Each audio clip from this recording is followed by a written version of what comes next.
ओम शांति। दिनांक 4 नवंबर 2024। बाप दादा के साकार मधुर महावाक्य। मीठे बच्चे, अपनी खामियां निकालनी है तो सच्चे दिल से बाप को सुनाओ। बाबा तुम्हें कमियों को निकालने की युक्ति बताएंगे। प्रश्न: बाप की करंट किन बच्चों को मिलती है? उत्तर: जो बच्चे ईमानदारी से सर्जन को अपनी बीमारी सुना देते हैं, बाबा उन्हें दृष्टि देता। बाबा को उन बच्चों पर बहुत तरस पड़ता है।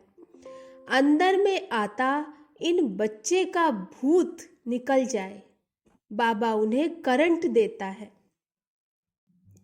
ओम शांति। बाप बच्चों से पूछते रहते हैं। हर एक बच्चे को अपने से पूछना है कि बाप से कुछ मिला, किस किस चीज में कमी है। हर एक को अपने अंदर झांकना है। जैसे नारद का मिसाल है, उनको कहा, तुम अपनी शक्ल आईने में देखो, लक्ष्मी को वरने लायक है? तो बाप भी तुम बच्चों से पूछते हैं, क्या समझते हो? लक्ष्मी को वरने लायक बने हो? अगर नहीं तो क्या क्या खामियां हैं जिनको निकालने के लिए बच्चे पुरुषार्थ करते हैं? खामियों को निकालने का पुरुषार्थ करते व करते ही नहीं है।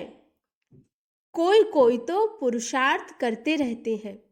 नए नए बच्चों को यह समझाया जाता है, अपने अंदर में देखो, कोई खामी तो नहीं है, क्योंकि तुम सबको परफेक्ट बनना है।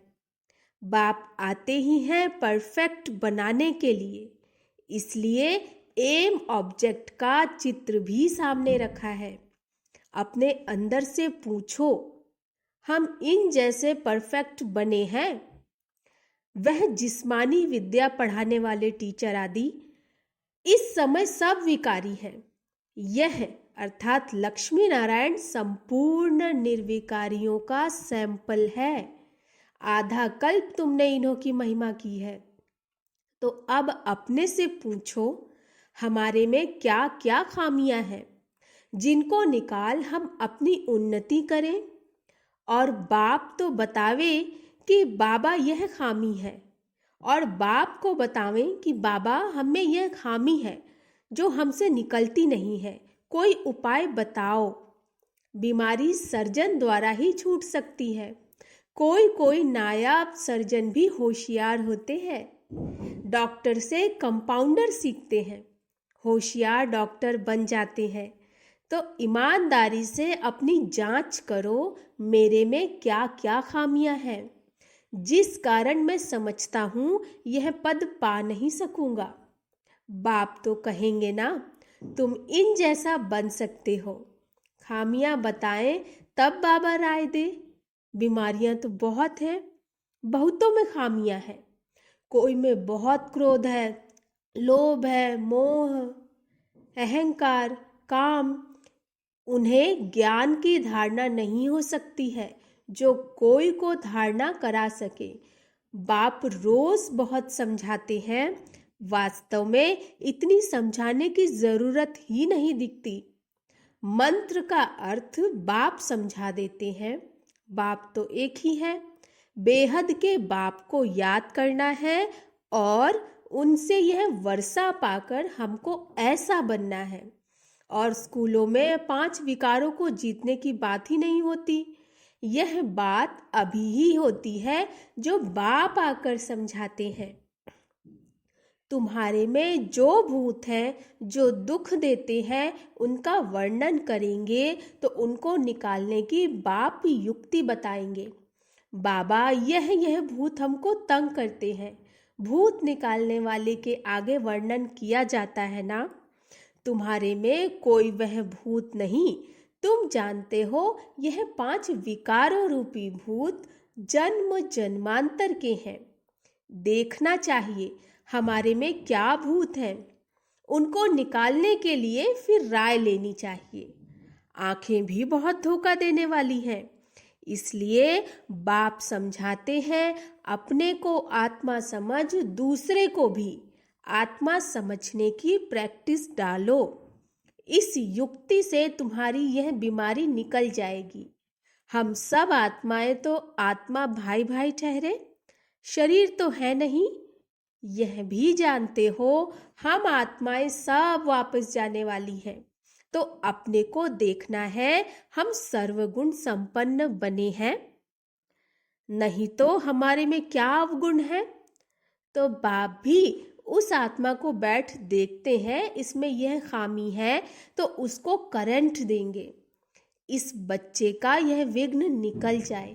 अगर सर्जन से ही छिपाते रहेंगे तो कर ही क्या सकते। तुम अपने अवगुण बताते रहेंगे तो बाप भी राय देंगे। जैसे तुम आत्माएं बाप को याद करती हो, बाबा आप कितने मीठे हो, हमको क्या से क्या बना देते हो। बाप को याद करते रहेंगे तो भूत भागते रहेंगे। कोई ना कोई भूत है जरूर। बाप सर्जन को बताओ, बाबा हमको इसकी युक्ति बताओ, नहीं तो बहुत घाटा पड़ जाएगा। सुनाने से बाप को भी तरस पड़ेगा। यह माया के भूत इनको तंग करते हैं। भूतों को भगाने वाला तो एक ही बाप है, युक्ति से भगाते हैं। समझाया जाता है इन 5 भूतों को भगाओ, फिर भी सब भूत नहीं भागते हैं।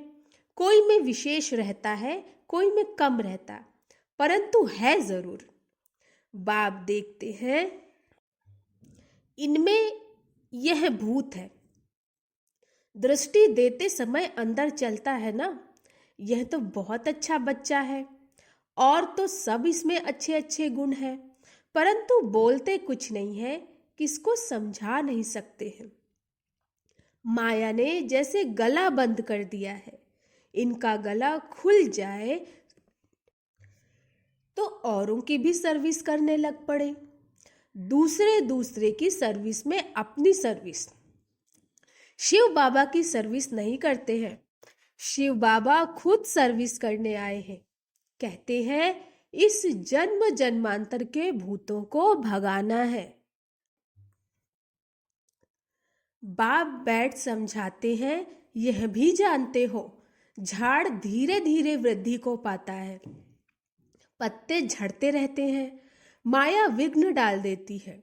बैठे बैठे ख्याल बदली कर देती है, बैठे बैठे ख्याल बदली कर देती है। जैसे सन्यासियों को घृणा आती है तो एकदम गुम हो जाते हैं, ना कोई कारण ना कोई बातचीत। कनेक्शन तो सबका बाप के साथ है, बच्चे तो नंबरवार हैं। वह भी बाप को सच बताएं तो वह खामियां निकल सकती हैं और ऊंच पद पा सकते हैं। बाप जानते हैं कई न बतलाने के कारण अपने को बहुत घाटा डालते हैं। कितना भी समझाओ परंतु वह काम करने लग पड़ते हैं। माया पकड़ लेती है। माया रूपी अजगर है, सबको पेट में डाल बैठी है। दूबन में गले तक फंसे हैं। दूबन अर्थात कीचड़। बाप कितना समझाते हैं, और कोई बात नहीं, सिर्फ बोलो। 2 बाप हैं, एक लौकिक बाप तो सदैव मिलता ही है, सतयुग में भी मिलता है तो कलयुग में भी मिलता। ऐसे नहीं कि सतयुग में फिर पारलौकिक बाप मिलता है। पारलौकिक बाप तो एक ही बार आते हैं। पारलौकिक बाप आकर नर्क को स्वर्ग बनाते हैं। उनकी भक्ति मार्ग में कितनी पूजा करते हैं, याद करते हैं। शिव के मंदिर तो बहुत हैं। बच्चे कहते हैं सर्विस नहीं है। अरे शिव के मंदिर तो जहां तहां है, वहां जाकर तुम पूछ सकते हो। इनको क्यों पूछते हो? वह शरीरधारी तो है नहीं। यह है कौन? कहेंगे परमात्मा।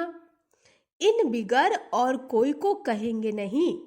तो बोलो यह परमात्मा बाप है ना। उनको खुदा भी कहते हैं, अल्लाह भी कहते हैं। अक्सर करके परम पिता परमात्मा कहा जाता है। उनसे क्या मिलने का है? यह कुछ पता है? भारत में शिव का नाम तो बहुत लेते हैं, शिव जयंती त्योहार भी मनाते हैं। कोई को भी समझाना बहुत सहज है। बाप भिन्न भिन्न प्रकार से समझाते तो बहुत रहते हैं। तुम किसके पास भी जा सकते हो, परंतु बहुत ठंडाई से, नम्रता से बात करनी है। तुम्हारा नाम तो भारत में बहुत फैला हुआ है।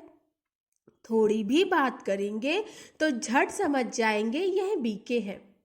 गांव आदि तरफ तो बहुत इनोसेंट है, तो मंदिरों में जाकर सर्विस करना बहुत अच्छा है, बहुत सहज है। आओ तो हम तुमको शिव बाबा की जीवन कहानी सुनावें। तुम शिव की पूजा करते हो, उनसे क्या मांगते हो? हम तो आपको इनकी पूरी जीवन कहानी बता सकते हैं। दूसरे दिन फिर लक्ष्मी नारायण के मंदिर में जाओ, तुम्हारे अंदर में खुशी रहती है। बच्चे चाहते हैं गांवों में सर्विस करें। सबकी अपनी अपनी समझ है ना। बाप कहते हैं पहले पहले जाओ शिव बाबा के मंदिर में, फिर लक्ष्मी नारायण के मंदिर में जाकर पूछो इन्हों को यह वर्षा कैसे मिला हुआ है। आओ तो हम आपको इन देवी देवताओं के 84 जन्मों की कहानी सुनाएं। गांव वालों को भी जगाना है। तुम जाकर प्यार से समझाएंगे। तुम आत्मा हो, आत्मा ही बात करती है। यह शरीर तो खत्म हो जाने वाला है। अब हम आत्माओं को पावन बन बाप के पास जाना है।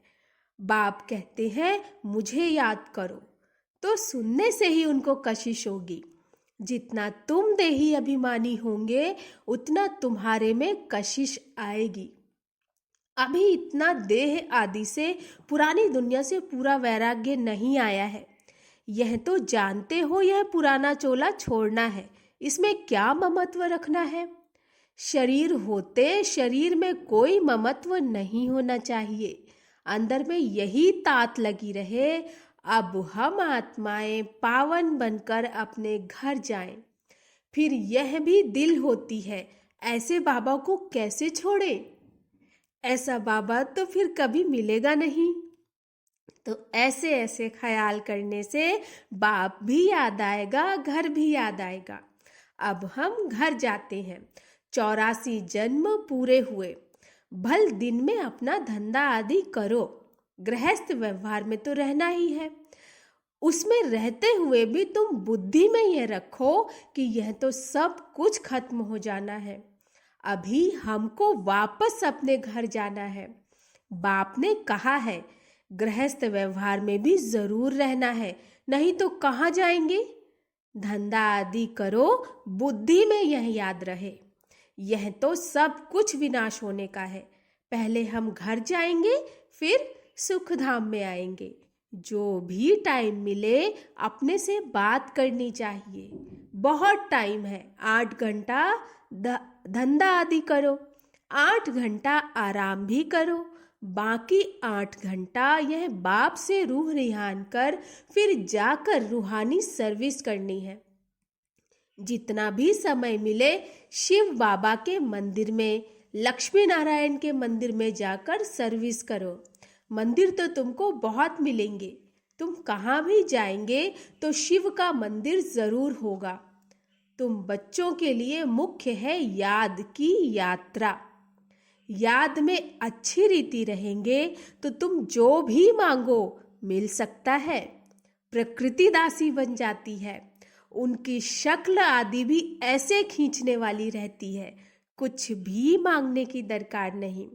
सन्यासियों में भी कोई कोई पक्के रहते हैं, बस ऐसे निश्चय से बैठते हम ब्रह्म में जाकर लीन होंगे। इस निश्चय में बहुत पक्के रहते हैं। उन्हों का अभ्यास होता है, हम इस शरीर को छोड़ जाते हैं, परंतु वह तो है रॉन्ग रास्ते पर। बड़ी मेहनत करते हैं ब्रह्म में लीन होने के लिए। भक्ति में दीदार के लिए कितनी मेहनत करते हैं, जीवन भी दे देते हैं। आत्मघात नहीं होता है, जीवघात होता है। आत्मा तो है ही, वह जाकर दूसरा जीवन अर्थात शरीर लेती है। तो तुम बच्चे सर्विस का अच्छी रीति शौक रखो तो बाप भी याद आवे। यहाँ भी मंदिर आदि बहुत है। तुम योग में पूरा रहकर किसको कुछ भी कहेंगे, कोई विचार नहीं आएगा। योग वाले का तीर पूरा लगेगा। तुम बहुत सर्विस कर सकते हो, कोशिश करके देखो, परंतु पहले अपने अंदर को देखना है। हमारे में कोई माया का भूत तो नहीं। माया के भूत वाले थोड़े ही सक्सेस हो सकते हैं। सर्विस तो बहुत है। बाप तो नहीं जा सकते हैं ना, क्योंकि बाप साथ है। बाबा तो नहीं जा सकते ना, क्योंकि बाप साथ है। बाप को हम कहाँ कीचड़े में ले जावें, किसके साथ बोले? बाप तो बच्चों से ही बोलना चाहते हैं, तो बच्चों को सर्विस करनी है। गायन भी है, सन शोज फादर। बाप ने तो बच्चों को होशियार बनाया ना। अच्छे अच्छे बच्चे हैं जिनको सर्विस का शौक रहता है। कहते हैं हम गाँवों में जाकर सर्विस करें। बाबा कहते हैं भल करो। सिर्फ फोल्डिंग चित्र साथ में हो। चित्रों बिगर किसको समझाना डिफिकल्ट होता है। रात दिन यही ख्यालात रहती है, औरों की जीवन कैसे बनावें, हमारे में जो खामियां हैं वह कैसे निकाल उन्नति को पाए। तुमको खुशी भी होती है। बाबा यह 8-9 मास का बच्चा है, ऐसे बहुत निकलते हैं, जल्दी ही सर्विस लायक बन जाते हैं। हर एक को यह भी ख्याल रहता है हम अपने गांव को उठाएं, हम जिन्स भाइयों की सेवा करें। Charity begins at home. Service का शौक बहुत चाहिए, एक जगह ठहरना नहीं चाहिए। चक्र लगाते रहें। टाइम तो बहुत थोड़ा है ना। कितने बड़े बड़े अखाड़े उन्हों के बन जाते हैं। ऐसी आत्मा आकर प्रवेश करती है जो कुछ न कुछ शिक्षा बैठ देती है तो नाम हो जाता। यह तो बेहद का बाप बैठ शिक्षा देते हैं, कल्प पहले मिसल। यह रूहानी कल्प वृक्ष बढ़ेगा। निराकारी झाड़ से नंबरवार आत्माएं आती हैं। शिव बाबा की बड़ी लंबी माला व झाड़ बना हुआ है। इन सब बातों को याद करने से भी बाप की ही याद आएगी। उन्नति जल्दी होगी। अच्छा, मीठे मीठे सिकिलधे बच्चों प्रति माता पिता बाप दादा का याद प्यार और गुड मॉर्निंग। रूहानी बाप की रूहानी बच्चों को नमस्ते। हम रूहानी बच्चों की रूहानी बाप दादा को नमस्ते नमस्ते नमस्ते। गुड मॉर्निंग बाबा। धारणा के लिए मुख्य सार। कम से कम 8 घंटा बाप से रूह रिहान कर बड़ी ठंडाई व नम्रता से रूहानी सर्विस करनी है। सर्विस में सक्सेस होने के लिए अंदर में कोई भी माया का भूत ना हो। दूसरा, अपने आप से बातें करनी है कि यह जो कुछ हम देखते हैं यह सब विनाश होना है। हम अपने घर जाएंगे, फिर सुख धाम में आएंगे। वरदान। अटल निश्चय द्वारा सहज विजय का अनुभव करने वाले सदा हर्षित निश्चिंत भव। अटल निश्चय द्वारा सहज विजय का अनुभव करने वाले सदा निश्चित हर्षित भव। निश्चय की निशानी है सहज विजय, लेकिन निश्चय सब बातों में चाहिए। सिर्फ बाप में निश्चय नहीं, अपने आप में, ब्राह्मण परिवार में और ड्रामा के हर दृश्य में संपूर्ण निश्चय हो। अपने आप में, ब्राह्मण परिवार में और ड्रामा के हर दृश्य में संपूर्ण निश्चय हो। थोड़ी सी बात में निश्चय टलने वाला ना हो। सदा यह स्मृति रहे कि विजय की भावी टल नहीं सकती। ऐसे निश्चय बुद्धि बच्चे क्या हुआ, क्यों हुआ, इन सब प्रश्नों से भी पार सदा निश्चिंत, सदा हर्षित रहते हैं। स्लोगन। समय को नष्ट करने के बजाय फौरन निर्णय कर फैसला करो। समय को नष्ट करने के बजाय फौरन निर्णय कर फैसला करो। अच्छा, ओम शांति।